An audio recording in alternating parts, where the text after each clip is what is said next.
ਸਿਧਾਰਥ ਗੱਲ ਕਰ ਲਈਏ ਨਾ, ਤੁਹਾਡਾ 95% ਭਾਗ ਹੈ ਜਿਹੜਾ ਉਹ ਟੈਟੂਜ਼ ਦੇ ਨਾਲ ਕੰਪਲੀਟ ਹੈ, ਬਟ ਤੁਹਾਡਾ ਜਿਹੜਾ ਫੇਸ ਹੈ ਉਹ ਅਜੇ ਕਵਰ ਨਹੀਂ ਹੈਗਾ। ਆਉਣ ਵਾਲੇ ਸਮੇਂ 'ਚ ਤੁਸੀਂ ਆਪਣੇ ਫੇਸ ਨੂੰ ਵੀ ਕਵਰ ਕਰਾਉਣਾ ਚਾਹੋਗੇ? बट मैंने कहा कि मेरे को करने भी दो, तो उन्होंने कहा ठीक है तू कर ले। बट वो फिर भी बोलते थे, क्योंकि होता है कि उनको भी अच्छा नहीं लगता था जब मैं बैंडेज करा रखी है, दर्द सहन कर रहा हूँ, तो एक होता है पेरेंट्स को लगता है कि। तो उसके बाद धीरे धीरे जब मेरी अचीवमेंट्स आनी स्टार्ट हो गई, जब मेरा लाइक पहली इंडिया बुक ऑफ रिकॉर्ड में मेरा नाम आया, तो वो बहुत खुश थे, उनको प्राउड फील हुआ। तो वो मेरा फर्स्ट सर्टिफिकेशन था मेरे मॉम डैड को, एक साइन था कि मैं एक अच्छे ट्रैक में जा रहा हूँ और मैं आप लोगों का नाम प्राउड करूँगा। ਸਿਧਾਰਥ ਗੱਲ ਕਰ ਲਈਏ ਨਾ ਤੁਹਾਡੇ ਟੈਟੂਜ਼ ਦੀ, ਕੋਈ ਬੋਡੀ ਦੇ ਉੱਤੇ ਤੁਹਾਡੇ ਇਹੋ ਜਿਹਾ ਟੈਟੂ ਜਿਸ ਦਾ ਦਰਦ ਤੁਸੀਂ ਅੱਜ ਤੱਕ ਵੀ ਫੀਲ ਕਰ ਰਹੇ ਹੋ, ਉਹਨੂੰ ਵੀ ਤੁਹਾਡੇ ਸੁਪਨੇ 'ਚ ਵੀ ਆਉਂਦਾ ਵੀ ਉਹ ਦਰਦ ਆਇਆ ਮੈਨੂੰ? जिनके हाथ पे पूरे भरे पड़े थे टैटूज, बैक पीस थे, आपके हाथ ब्लैक, मतलब बहुत सारी जगह टैटूज थे। तो वहाँ से ना मुझे क्रेज़ आया, जब मेरे को दिखी ना चीज़ें कि ऐसी चीज़ें भी होती हैं, बट मेरे को पता था कि ये चीज़ एंड नहीं है, इससे भी बहुत अच्छी अच्छी चीज़ें हो सकती है।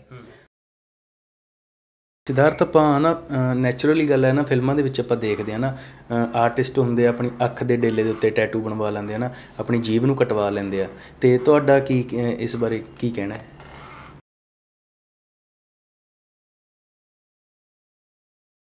ਸਤਿ ਸ਼੍ਰੀ ਅਕਾਲ ਦੋਸਤੋ, ਮੈਂ ਤੁਹਾਡਾ ਆਪਣਾ ਰਾਮ ਦਾ ਸ਼ਾਰਟਕਟ ਸਟੂਡੀਓ YouTube ਚੈਨਲ 'ਤੇ ਆਪ ਸਭ ਦਾ ਸਵਾਗਤ ਹੈ।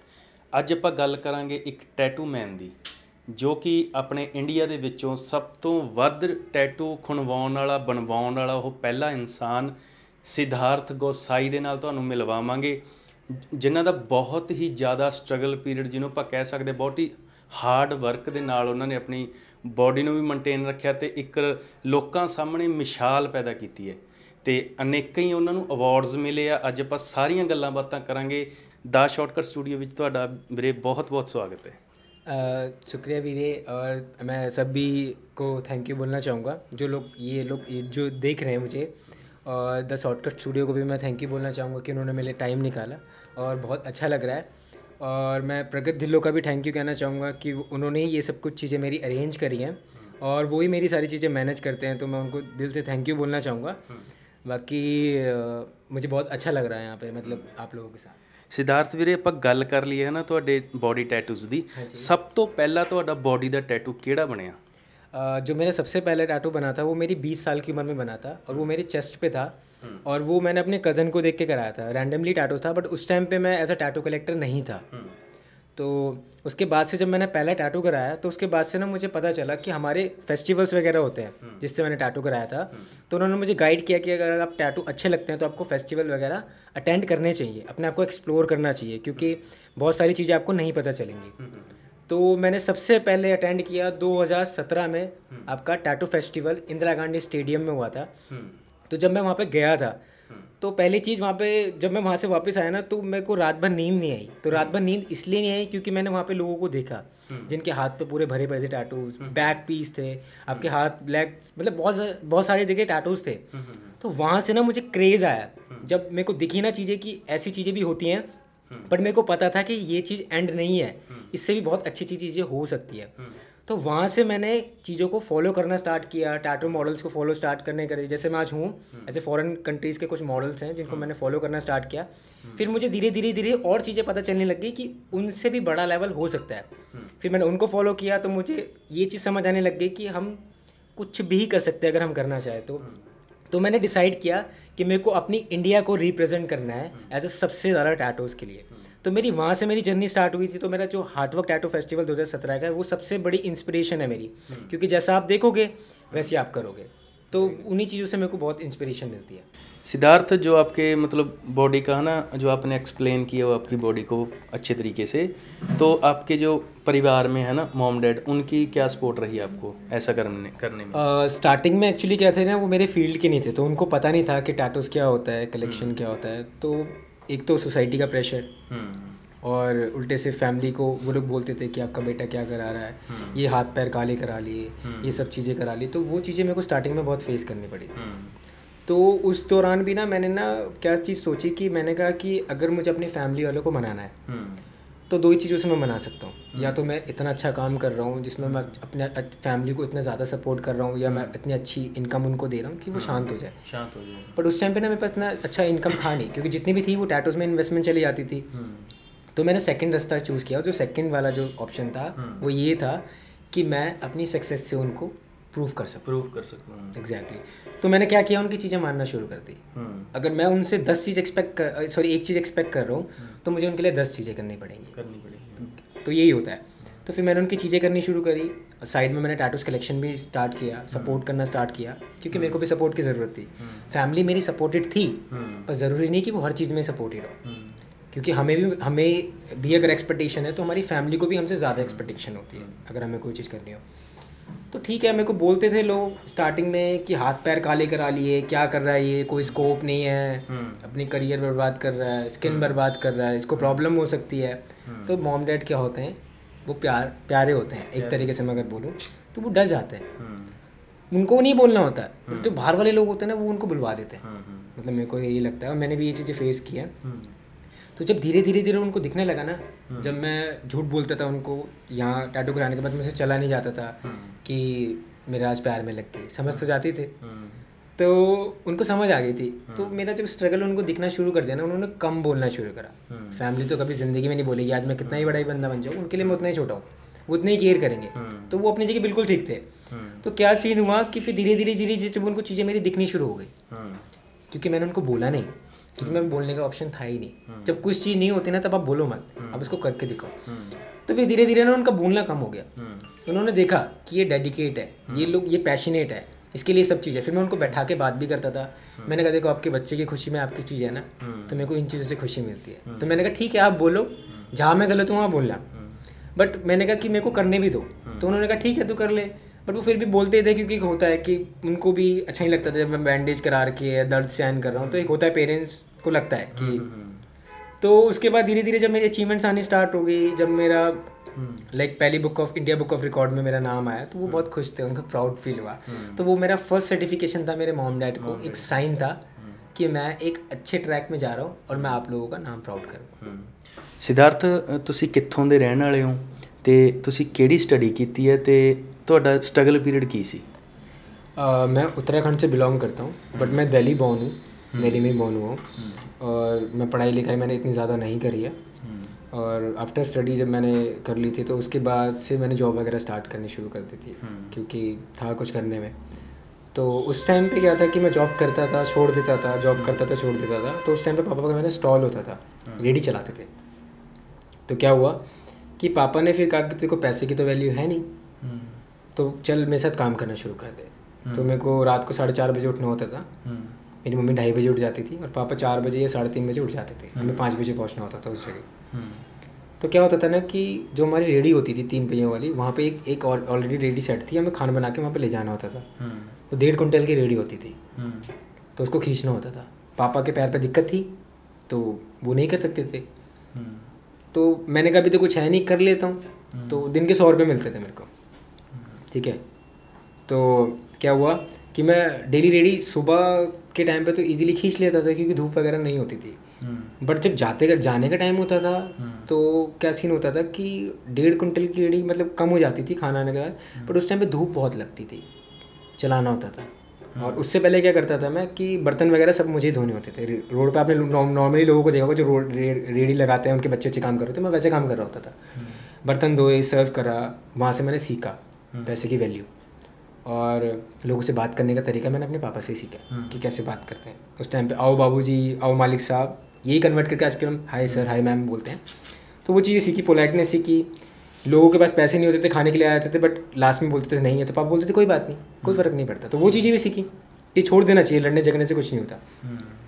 तो उस टाइम पे रोता था मैं, मतलब कि आप सोचो कि धूप लग रही है और मैं फुल ढकता था अपने आप को कि कोई देख ना ले। होता था कि काम से शर्म की बात नहीं है, एक होता है कि खुद के अंदर चीज़ें होती है कि ये नहीं, तो इसके लिए नहीं बना। तो रोते रोते भी करता था। फिर पापा समझाते थे क्यों रोता, मैंने कहा नहीं हो पा रहा, मैं नहीं कर पा रहा। ये मतलब ऐसी चीज़ें होती थी, पर फिर भी मैं करता था, हर दिन उठ जाता था।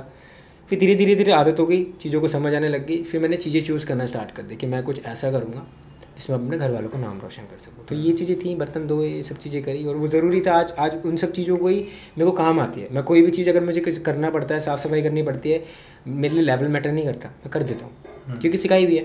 और ये चीज़ें आज काम आ रही है, तो बहुत ज़रूरी है कि आपको खुद से ही करना चाहिए।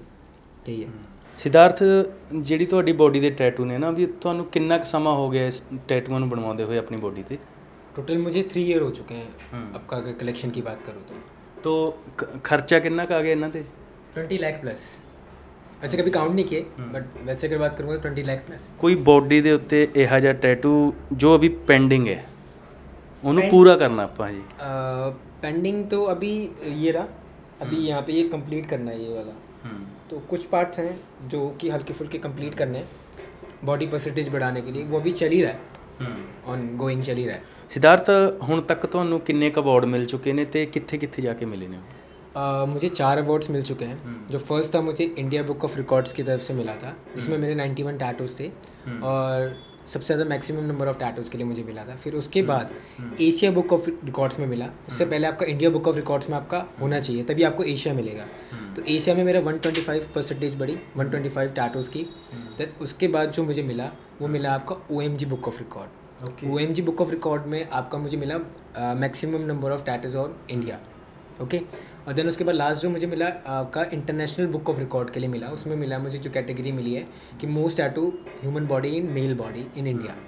तो ये मुझे 4 अभी तक मिले हुए हैं। ਸਿद्धार्थ, ਗੱਲ ਕਰ ਲਈਏ ਨਾ ਤੁਹਾਡੇ ਟੈਟੂਜ਼ ਦੀ, ਕੋਈ ਬੋਡੀ ਦੇ ਉੱਤੇ ਤੁਹਾਡੇ ਇਹੋ ਜਿਹਾ ਟੈਟੂ ਜਿਸ ਦਾ ਦਰਦ ਤੁਸੀਂ ਅੱਜ ਤੱਕ ਵੀ ਫੀਲ ਕਰ ਰਹੇ ਹੋ, ਉਹਨੂੰ ਵੀ ਤੁਹਾਡੇ ਸੁਪਨੇ 'ਚ ਵੀ ਆਉਂਦਾ ਵੀ ਉਹ ਦਰਦ आया ਮੈਨੂੰ? एक्चुअली मेरे पेट पे एक टैटू किया हुआ, मैं आपको दिखा देता हूँ। ये रशियन आर्टिस्ट ने किया है। तो उनका स्टाइल ऐसा था कि बहुत पतली निडल होती है वो, मतलब शार्प होती है, सबसे ज़्यादा शार्प होती है। उसको स्मूथनेस के लिए मतलब उनका यूज़ करनी पड़ती है। तो वो चीज़ कराते समय ना मैं रो रहा था, मतलब मुझे आंसू आ रहे थे, क्योंकि दर्द ना सहन नहीं हो रहा था। अब आर्टिस्ट को तो मैं कुछ कह नहीं सकता था, बट ये दर्द ऐसा है ना कि मेरे को अभी तक मेरे मन से नहीं जा पाता। मतलब उस टाइम पे मैं रो रहा था, तो उन्होंने बोला कि कोई बात नहीं सिद्धार्थ, स्ट्रॉन्ग बनो, चीज़ें अचीव करनी है वो। तो फिर उस टाइम पे फिर रोते रोते भी मैंने चीज़ें कराई है। ਸਿद्धार्थ, ਗੱਲ ਕਰ ਲਈਏ ਨਾ, ਤੁਹਾਡਾ 95% ਭਾਗ ਹੈ ਜਿਹੜਾ ਉਹ ਟੈਟੂਜ਼ ਦੇ ਨਾਲ ਕੰਪਲੀਟ ਹੈ, ਬਟ ਤੁਹਾਡਾ ਜਿਹੜਾ ਫੇਸ ਹੈ ਉਹ ਅਜੇ ਕਵਰ ਨਹੀਂ ਹੈਗਾ। ਆਉਣ ਵਾਲੇ ਸਮੇਂ 'ਚ ਤੁਸੀਂ ਆਪਣੇ ਫੇਸ ਨੂੰ ਵੀ ਕਵਰ ਕਰਾਉਣਾ ਚਾਹੋਗੇ? नहीं, एक्चुअली क्या है कि मेरी फैमिली ने मुझे स्टार्टिंग में बोला था कि अपना फेस मत कराना। तो जब उन्होंने मुझे इतनी फ्रीडम दे रखी है, इतनी चीज़ों को लेकर, तो मैंने उनकी वो बात मानी हुई है। तो उसके वजह से मैंने अपनी फैमिली की वजह से नहीं कराया फेस टैटू, और नहीं कराना मेरे को। बाकी मैंने थोड़ी सी अपनी इच्छा पूरी कर रखी है, आप देख सकते हैं कि थोड़ा बहुत तो चल ही आता, बट फेस पे नहीं। सिद्धार्थ, ਜਿਹੜਾ ਤੁਹਾਡਾ ਸਿਰ ਹੈ ਨਾ, ਹੈਡ ਹੈ, ਤਾਂ ਇਹਨੂੰ ਵੀ ਤੁਸੀਂ ਕੰਪਲੀਟ ਕੀਤਾ ਹੋਇਆ ਟੈਟੂ ਨਾਲ? हाँ, वो कंप्लीट है आपका। 3 से 4 चीज़ें बनी हुई है। बीच में आपका जैपनीज़ फ्लावर, साइड में आपका एक कैलीग्राफी लिखी हुई है, और स्नेक है, और पीछे एक फिश का फेस बना रखा है। ਇੱਕ ਤੁਹਾਡੇ ਬੋਡੀ ਦੇ ਉੱਤੇ ਪੋਰਟਰੇਟ ਬਣੇ ਹੋਏ ਆ, ਹੈ ਨਾ, ਉਹਨਾਂ ਦੇ ਵਿੱਚੋਂ ਕੋਈ ਐਕਸਪਲੇਨ ਕਰਨਾ ਚਾਹੋਗੇ? ਤੁਹਾਡਾ ਫੇਵਰੇਟ ਪੋਰਟਰੇਟ ਹੈ ਜਿਹੜਾ ਬਣਿਆ ਹੋਇਆ? फेवरेट की तो बात नहीं करूँगा, बट मैं उसको मीनिंगफुल के लिए बोलूँगा कि वो मेरे लिए बहुत ज़्यादा मीनिंगफुल है। मेरी दादी का पोर्ट्रेट, मैं उनको अपना प्यार दिखाने के लिए मैंने उनको बनवाया था। दिखा सकते हो? हाँ जी, हाँ जी, ये है। मैंने उनको ये फील कराने के लिए कराया कि आप मेरे साथ हमेशा रहोगे जब तक मैं सर्वाइव कर रहा हूँ, चाहे आप कल को रहो या ना रहो। मैं एज ए प्रेजेंट में आपको ये चीज़ शो करना चाहता हूँ कि मैं आपसे बहुत प्यार करता हूँ। तो इसलिए ਕੋਈ ਬੋਡੀ ਦੇ ਉੱਤੇ ਕੋਈ ਇਹੋ ਜਿਹਾ ਟੈਟੂ ਜਿਹੜਾ ਉਹ ਤਾਂ ਪੇਨ ਵਾਲਾ ਤਾਂ ਪੁੱਛ ਲਿਆ ਆਪਾਂ ਨਾ। वो तो पहले हो गया था। ਸਿद्धार्थ, ਆਪਾਂ ਹੈ ਨਾ, ਨੈਚੁਰਲੀ ਗੱਲ ਹੈ ਨਾ, ਫਿਲਮਾਂ ਦੇ ਵਿੱਚ ਆਪਾਂ ਦੇਖਦੇ ਹਾਂ ਨਾ, ਆਰਟਿਸਟ ਹੁੰਦੇ ਆ ਆਪਣੀ ਅੱਖ ਦੇ ਡੇਲੇ ਦੇ ਉੱਤੇ ਟੈਟੂ ਬਣਵਾ ਲੈਂਦੇ ਆ ਨਾ, ਆਪਣੀ ਜੀਭ ਨੂੰ ਕਟਵਾ ਲੈਂਦੇ ਆ। ਤੇ ਤੁਹਾਡਾ ਕੀ ਇਸ ਬਾਰੇ ਕੀ ਕਹਿਣਾ ਹੈ?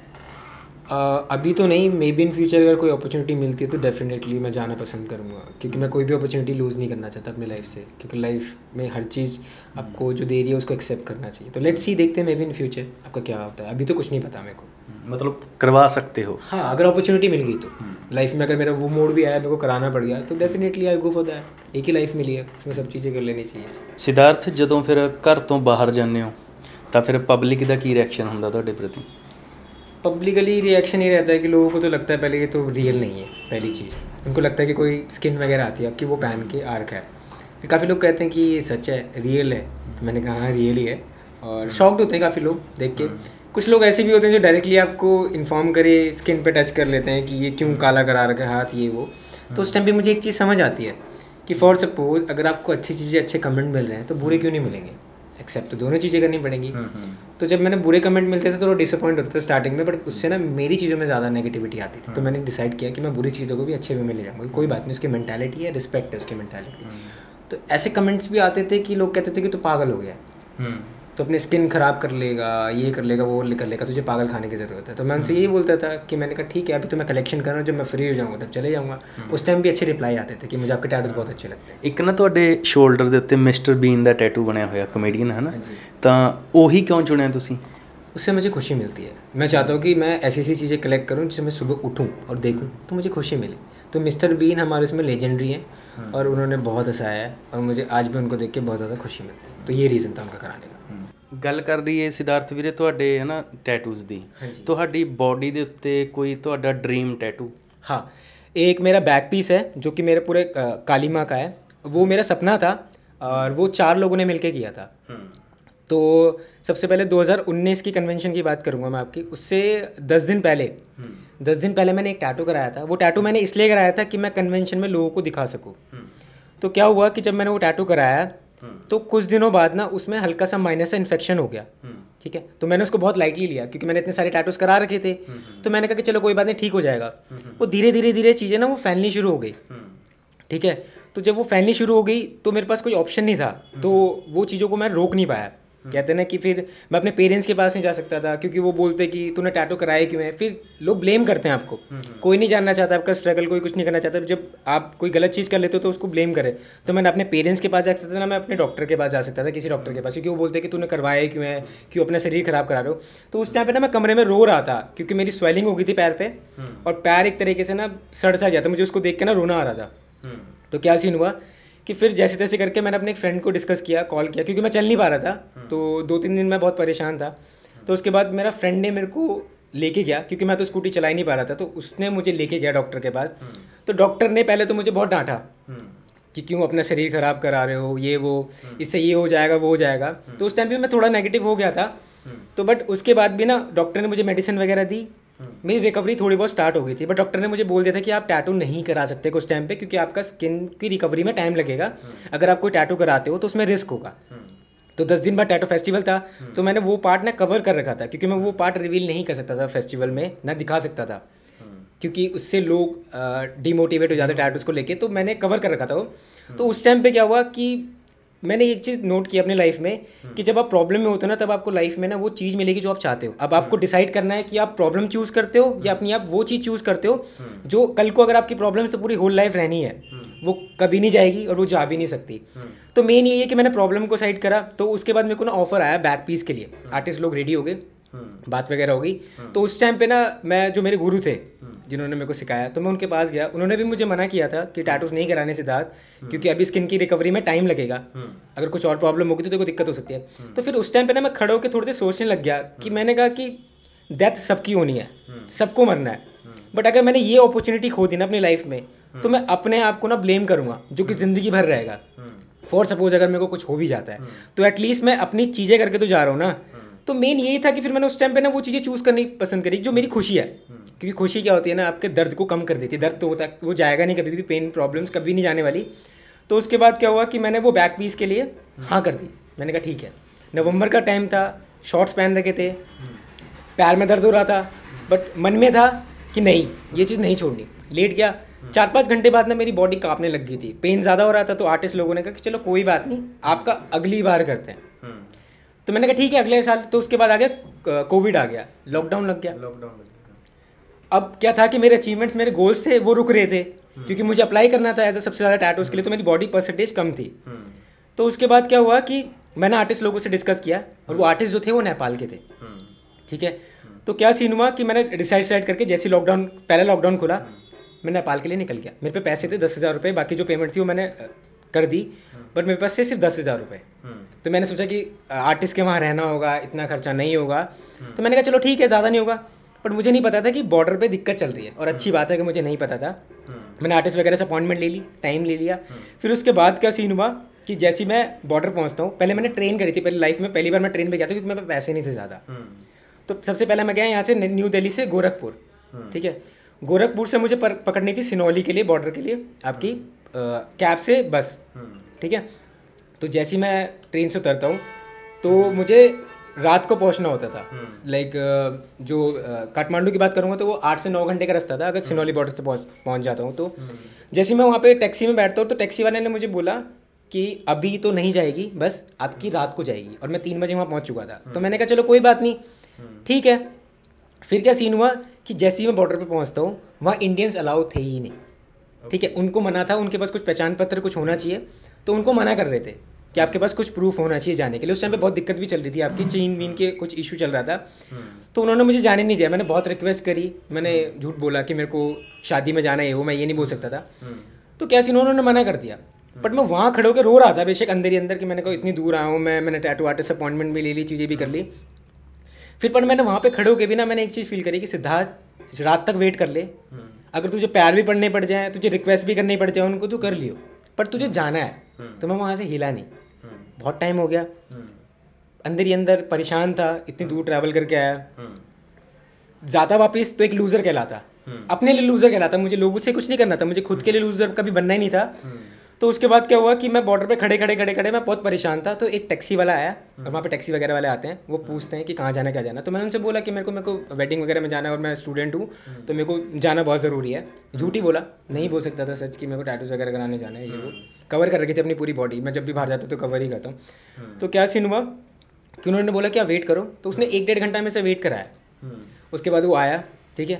आने के बाद उसने बोला कि आपको ना टैक्सी के पेमेंट करनी होगी, मैं आपको टैक्सी के थ्रू आपको क्रॉस करा दूँ एज अ नोन के थ्रू। तो मैं धीरे धीरे चुपके से वहाँ से गया और मैंने एज अ टैक्सी की पेमेंट करी। उस टाइम पे मेरे को 4,000 रुपये पेमेंट करनी थी नेपाली, हमारे इंडियन 2600 होते हैं, 4,000 समथिंग उनको पे करना था। मैंने कहा ठीक है, अब इसके अलावा कोई ऑप्शन था नहीं मेरे पास। तो क्या सीन हुआ कि उसके बाद बॉर्डर पार कर लिया, तो उन्होंने बोला कि आपको टैक्सी करनी पड़ेगी, आपकी टैक्सी कितनी होगी। मैंने कहा 10,000 की। कह रहे बस में कराऊंगा तो बस में आपको चेकिंग करके रोक लेंगे। मेरे नेटवर्क खत्म हो चुके थे, मेरा फ़ोन नहीं चल रहा था, मतलब वहाँ पे नेटवर्क सारे बंद हो जाते, कोई ऑप्शन नहीं था मेरे पास। तो जैसे ही मैंने उनसे भी रिक्वेस्ट करी, मैं उनके सामने रोड़ा गिड़गिड़ाना शुरू कर दिया। मैंने कहा कि मेरे पास तो इतने पैसे हैं ही नहीं। कह रहा ठीक है, मैं तुम्हें बस में बैठा देता हूँ, अगर तुम्हें वापस कर देंगे तो तुम वापस आ जाना, मैं अब दोबारा करा दूँगा, ठीक है। तो उसने बस के पीछे इतनी छोटी सी सीट होती है, आपने ड्राइवर देखा होगा, उसके पीछे इतनी छोटी सी सीट होती है, तो उसने वहाँ पर मुझे बैठा दिया और कह रहा है कि तुम्हें बात नहीं करनी, अगर बात पकड़े गए तो वापस आपको भेज देंगे। मैंने कहा ठीक है। लोग आके बात कर रहे थे, मेरे को समझ ही नहीं आ रही थी नेपाली भाषा। तो क्या सीन हो, बस चलनी स्टार्ट हो गई। पहली चेकिंग हुई, दूसरी चेकिंग हुई, घबरा रहा था। एक इतना बड़ा कार्टन था, उसके पीछे आराम से चुपके से बैठा हुआ था मैं। तो वो सब चीज़ें मेरे को ना डर था कि पकड़ लेंगे, वापस कर लेंगे। फिर जैसे मैं काठमांडू बॉर्डर पहुँचने वाला था ना, तो क्या हुआ कि वहाँ पे एक्सीडेंट वगैरह हो गया था। उन्होंने फिर 2-3 घंटे रोक लिया। मैंने कहा अब पकड़ा जाऊँगा। फिर जैसे तैसे करके एक होता है कि जब आपके अंदर चीज़ें करने की लगन होती है ना, तो आपके रास्ते अपने आप खुल जाते हैं। और ज़िंदगी में भी उसी इंसान को मिलता है जो करने वाला होता है। तो इनसे ना मुझे बहुत कुछ सीखने को मिला। मैं वहाँ खड़ा रहा। तो जैसे मैं पिछली बार जब एक बार नेपाल गया था, तो जहाँ पे मैं रुका हुआ था वहाँ मेरा बहुत अच्छा फ्रेंड बन गया था। वहाँ मैंने गया तो वहाँ जाके पता चलता है कि 3 दिन बाद लॉकडाउन लगने वाला है, ठीक है। तो मैंने कहा 3 दिन लॉकडाउन लगने वाला है। मैंने कहा आर्टिस्ट अगर लेट लगाएगा तो मैं तो यहीं फंस जाऊँगा। तो उसने डिनर विनर करा के मैंने आर्टिस्ट के पास पहुँच गया। मैंने आर्टिस्ट को सारी चीज़ें बताई। उसने बोला कि ठीक है, आज तो तुम स्टे कर लो, कल सुबह हम स्टार्ट कर देंगे तुम्हारा बैक पीस वगैरह, ठीक है। एक बंदा आ गया, अगले दिन एक बंदा 10 बजे आ गया था। उसके बाद फिर एक बंदा और 12 बजे आया। एक जो आर्टिस्ट था वो किसी काम की वजह से नहीं आ पाया था, तो उसमें एक आर्टिस्ट और ज्वाइन हुआ। तो 10 घंटे या 11 घंटे लगे थे, मेरा बैक पीस ख़त्म हो चुका था। और मैंने पीछे अंडर पैड आता है हमारा, वो कवर करने के लिए कि कपड़े वपड़ों में प्लाज्मा ना लगे। तो कवर हो चुका था, सुबह मेरे को निकलना था। और मैंने सोचा कि मैं उसी बस में निकल जाऊँगा जिस बस में मैं आया था, वो मेरी हेल्प कर देंगे। तो उन्होंने मुझे नंबर वगैरह दिया। तो जैसे ही मैं सुबह जिस टाइम पे गया, उस टाइम पे वो उससे पहले ही निकल गए थे। तो फिर मैं बस स्टैंड गया, मैंने बहुत ज़्यादा बस वगैरह ढूंढी। फिर उसके बाद क्या हुआ कि वहाँ पता चलता है कि रात को बस जाएगी। अब मैंने कहा मैं अब क्या करूँ। मैं जैसे तैसे करके ढूंढता रहा। तो एक बंदे ने मुझे झूठ कह के ना मुझे बैठा लिया कि चलो कोई बात नहीं, हम आपको छोड़ देंगे सिनौली बॉर्डर। तो उस बंदे ने मुझे काफ़ी किलोमीटर पहले ही छोड़ दिया। वहाँ से मैं पैदल जा रहा था। फिर मुझे एक अंकल मिले, ऑटो वाले अंकल। उन्होंने बोला कि चलो बेटा मैं छोड़ देता हूँ। मैंने कहा बहुत अच्छी बात है, उस टाइम पे मिल गया। तो मैंने कहा बॉर्डर पर पहुँचने के बाद मैं बस वगैरह कर लूँगा। तो उस टाइम पे ना मेरे बम्स पे भी टैटू बने हुए थे। तो क्या हो गया था ना, अंडर पैड फट गया था। जो हम पैड लगाते हैं उसको 10-12 घंटे बाद चेंज करना होता है, और मेरे पास 30 घंटे का ट्रैवल था मेरा। तो वो फट के मेरे को चुभ रहा था, एक होता है पेन, मैं ढंग से बैठ नहीं पा रहा था। तो जैसे ही मैं बॉर्डर पहुंचता हूँ ना, बॉर्डर पे जाके पता चलता है कि बस जाएगी सुबह। तो फिर सुबह जाने के बाद मैंने कहा कि नहीं, मैं यहाँ से पैदल जाऊँगा, चाहे मुझे 1 किलोमीटर जाना हो, 2 किलोमीटर जाना, जितने किलोमीटर जाना, कुछ तो कन्वेंस मिलेगा, किसी से लिफ्ट ले लूँगा। 1-2 किलोमीटर जाने के बाद वहाँ पे एक बस मिल गई, लास्ट थी गोरखपुर की। तो मैंने वहाँ सोचा कि यार मैं एक अच्छी सी बस कर लूँगा, बुक कर लूँगा, जिसमें उल्टा लेट के कर लूँगा, क्योंकि मुझसे बैठा नहीं जा रहा था। वहाँ गया, वहाँ जाने के बाद कोई बस नहीं मिली मुझे। वहाँ जो सारी बस थी वो सरकारी बस थी। उन्होंने बोला कि 12 या 2 बजे आपको छोड़ देंगे, रात को मेरे ख्याल से 8 या 9 बजे, 10 बजे की बात है। मैंने कहा चलो ठीक है, और बस थी खटारा। तो जैसे मैं उस बस में बैठा, मैंने चलो कोई बात नहीं, 3 सीट थी उसमें। उन्होंने कहा कि चलो कोई बात नहीं, इनसे ज़्यादा पैसेंजर नहीं, आप लेट जाना। बट मुझसे लेटा भी नहीं जा रहा था, क्योंकि एक आरामदायक चीज़ें थी ही नहीं। मैंने सोचा कि एक अच्छी वॉल्वो कर लूँगा, उसमें उल्टा लेट के चला जाऊँगा। तो जैसे तैसे करके 12 बज गए, 2 बज गए, 3 बज गए, 4 बज गए, फंस गए जाम में, नहीं जा पाए। 60 किलोमीटर दोबारा घूम के आना पड़ा वापस। वो ट्रैवल 4 घंटे का बढ़ गया, पता नहीं कितने घंटे का था, वो बढ़ गया। उसके बाद भी 10 बजे 11 बजे फिर एक इंसान मिला मुझे, मैं उनसे बात करते करते अपना पेन को शेयर कर रहा था उनसे। तो उससे थोड़ा कम हो गया, मतलब बात करने से बहुत चीज़ें सॉल्व हो जाती है। मतलब आप किसी को बता रहे हो, सामने वाला बंदा बता रहा है, तो वो थोड़ा टाइम स्पेंड हो गया। फिर 11:30 बजे मैं आनंद विहार पहुँचता हूँ, ठीक है। और सारे रास्ते में ऐसा हाथ उठा के आया था, मैं बैठ नहीं पा रहा था। मैं सोने की भी कोशिश कर रहा था, पर पेन हो रहा था, क्योंकि वो चुभ रहा था। जैसे चोट लगती है ना, तो उसके ऊपर पपड़ी बन जाती है ना, वो चीज़ चुभती है। तो वो चीज़ें हो रही थी। फिर मैं आनंद विहार पहुंचा, वहाँ से मैंने ऑटो किया, फिर रात को मैं 3:30 या 2:30 बजे घर पहुंचा। और बट ना, एक कहते हैं ना कि खुशी थी मन में कि मैंने बैक पीस अपना सपना करा लिया। और जो सपने होते हैं ना, वो अगर मुश्किल ना हो ना, तो वो फिर फ़ायदा नहीं है, उसकी वैल्यूज़ नहीं होती। और जो खुशी थी उसके आगे ना सारा कुछ ख़त्म हो गया। जब टिल द एंड, मतलब जब मैं घर पहुंचा ना, वो सारे गिले शिकवे जो चीज़ें थी कि मेरे को नहीं मिला, ये क्यों नहीं मिला, वो क्यों नहीं मिला, वो सब खत्म हो गया। खुशी थी माइंड में, बहुत खुश था अपने आप को लेके कि फाइनली मैंने वो चीज़ कराई। और मुझे सही में, अगर मुझे पता होता ना कि बॉर्डर में दिक्कत चल रही, वो दिक्कत चल रही, तो मैं नहीं कर पाता। ਤਾਂ ਸਿਧਾਰਥ ਆਪਾਂ ਗੱਲ ਕਰ ਲਈ ਹੈ ਨਾ ਤੁਹਾਡੇ ਫਿਊਚਰ ਪਲਾਨ ਦੀ। ਆਉਣ ਵਾਲੇ ਸਮੇਂ ਦੇ ਵਿੱਚ ਤੁਹਾਡੇ ਅੱਗੇ ਕੀ ਪਲਾਨ ਕਰ ਰਹੇ ਹੋ ਤੁਸੀਂ? फ्यूचर प्लान्स होने चाहिए, बट ऐसा कोई मेरा प्लान अभी है नहीं। मे इन फ्यूचर मैं आज में जीने वाला हूँ और मैं आज करने वाला हूँ। मुझे कल का नहीं पता, क्योंकि आज से मेरा कल बनेगा। तो जब मैं आज सुधार लूँगा तो कल खुद ब खुद वो बन जाएगा। तो मुझे पहले फोकस करना आज में, कल में नहीं। तो आज है जो भी है मेरे लिए important. So finally thank you ਸਾਡੇ ਸਟੂਡੀਓ ਨਾਲ ਤੁਹਾਡਾ ਜੁੜਨ ਲਈ। ਤੇ ਅਸੀਂ ਆਸ ਕਰਦੇ ਹਾਂ ਤੁਸੀਂ ਅੱਗੇ ਬਹੁਤ ਜ਼ਿਆਦਾ ਹੋਰ ਜ਼ਿਆਦਾ ਵੱਡੇ ਅਵਾਰਡ ਲੈ ਕੇ ਆਓ ਤੇ ਤਰੱਕੀਆਂ ਕਰੋ। Thank you so much. मुझे भी अच्छा लगा कि आपने टाइम निकाला, क्योंकि टाइम से बड़ी कोई वैल्यू होती नहीं है। तो उसके लिए मैं आपका दिल से थैंक यू बोलना चाहूँगा। ਸੋ ਫਾਈਨਲੀ ਇਹ ਸੀ ਸਾਡੇ ਨਾਲ ਇੰਡੀਆ ਦਾ ਉਹ ਫਸਟ ਤੇ ਸਭ ਤੋਂ ਛੋਟੀ ਉਮਰ ਦਾ ਬੰਦਾ, ਜੋ ਕਿ 95% ਆਪਣੀ ਬੋਡੀ ਨੂੰ ਟੈਟੂਆਂ ਦੇ ਨਾਲ ਮਤਲਬ ਕਵਰ ਕਰ ਚੁੱਕਿਆ। ਅਗਲੀ ਵਾਰ ਫੇਰ ਕਿਸੇ ਹੋਰ ਆਰਟਿਸਟ ਨਾਲ ਤੁਹਾਡੀ ਮੁਲਾਕਾਤ ਕਰਵਾਵਾਂਗੇ। ਅਗਰ ਤੁਹਾਨੂੰ ਸਾਡੇ ਇਵੈਂਟਸ ਚੰਗੇ ਲੱਗਦੇ ਹਨ ਤਾਂ ਵੱਧ ਤੋਂ ਵੱਧ ਸ਼ੇਅਰ ਕਰੋ, ਲਾਈਕ ਕਰੋ ਅਤੇ ਸਾਡੇ ਚੈਨਲ ਨੂੰ ਸਬਸਕ੍ਰਾਈਬ ਕਰੋ। ਤਦ ਤੱਕ ਮੈਨੂੰ ਦਿਓ ਇਜਾਜ਼ਤ। ਸਤਿ ਸ਼੍ਰੀ ਅਕਾਲ।